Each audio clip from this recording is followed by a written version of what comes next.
I want you guys to listen to something Penuel the Black Pen had to say about the EFF, because he was suggesting that it's about time Mbuyiseni Ndlozi leave the EFF because Julius Malema is not a great leader, things like that. Julius Malema has been disrespecting him and all those things. But bear in mind, you must know that Penuel the Black Pen is not one guy who will say anything positive about the EFF. He is one of the people who were exposed that these guys, they are friends of AfriForum. So they are one of the blacks who might be deployed to come and destroy the EFF, because we know AfriForum is the #1 enemy of the EFF, and they've made it their priority to want to destroy the EFF, AfriForum, and this guy is working with them, is friends with them. So it's not a surprise for him to be saying such things. But of course, if you agree with him, you agree. If you disagree, disagree. This is what he had to say. Penuel the Black Pen, the swart pen.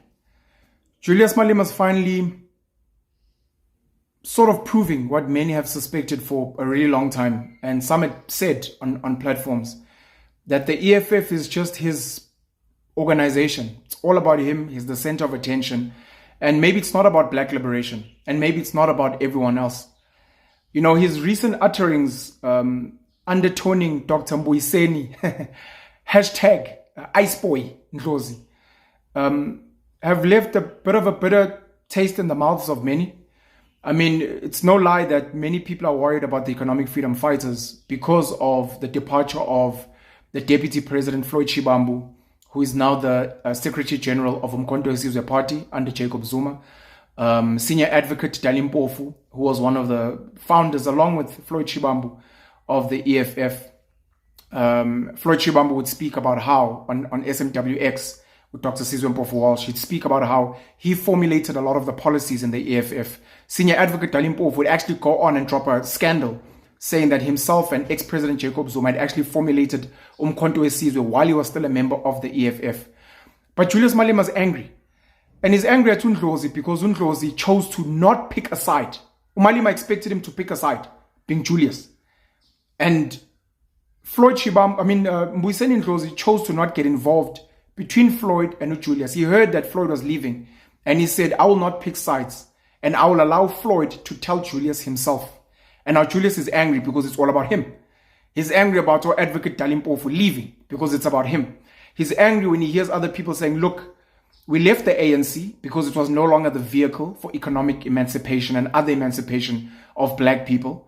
And now the EFF is maybe not the best vehicle, and we think Umkhonto we Sizwe Party might be the best vehicle. It is not about the individual, it is not about the party, although I could argue that it's actually about people's personal political ambitions. But they're saying here's a better vehicle. Julius left the ANC. Other people can leave the EFF and go to Umkhonto we Sizwe. Why would you be so touched? Why would you be so angry?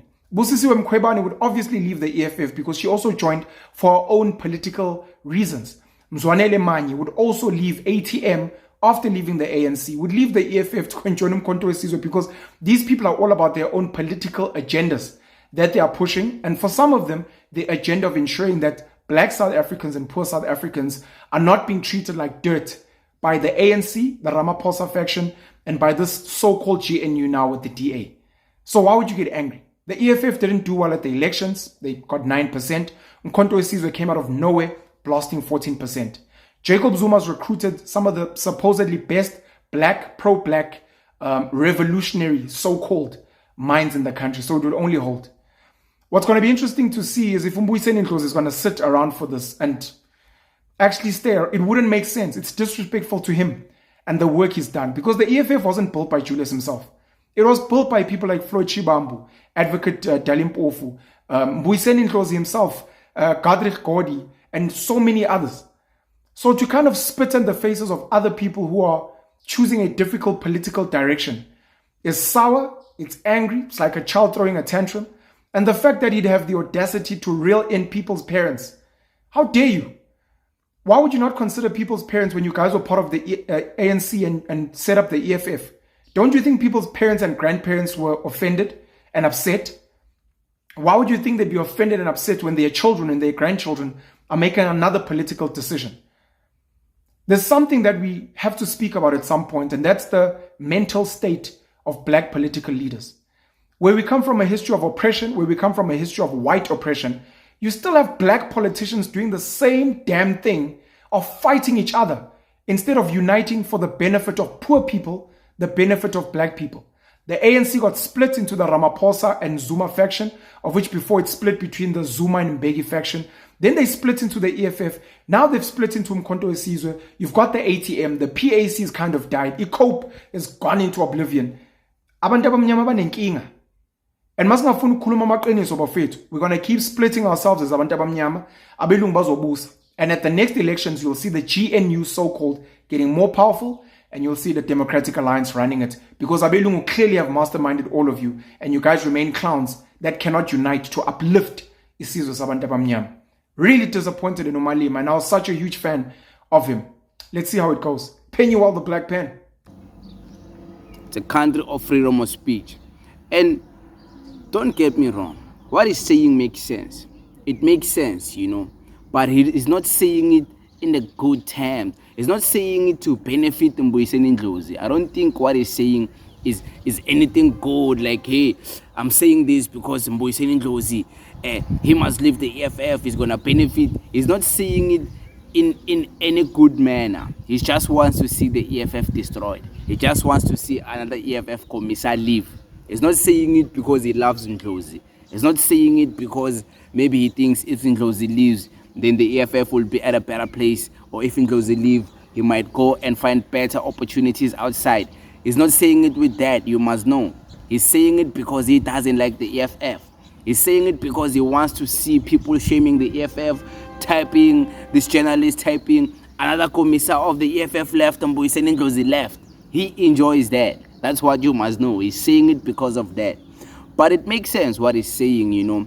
Only if this guy didn't demonstrate that, yeah, he's friends with our AfriForum. Only if he didn't demonstrate that, yeah, he's made it his number one priority to never say anything good about the EFF, to always speak bad and negative about the EFF. Only if he didn't do that before. His point, I would take it and be like, actually, it makes sense. But with all his track record of the things he's been saying about the EFF, it's like, okay, man, it's just another thing you usually say about the EFF in a negative light. It's fine. Say it like it might sound good and all that because of the English, and he can easily articulate his utterances when he speak about the EFF. So it might sound easy to understand because of the way he's speaking, but you must know at the back of his head, he's not saying this with any good intentions for Ndlozi. He's not saying this with any good intentions for the EFF. He's saying it because he hates the EFF, this guy. So that's one thing you must know. But it is what it is. Thank you very much.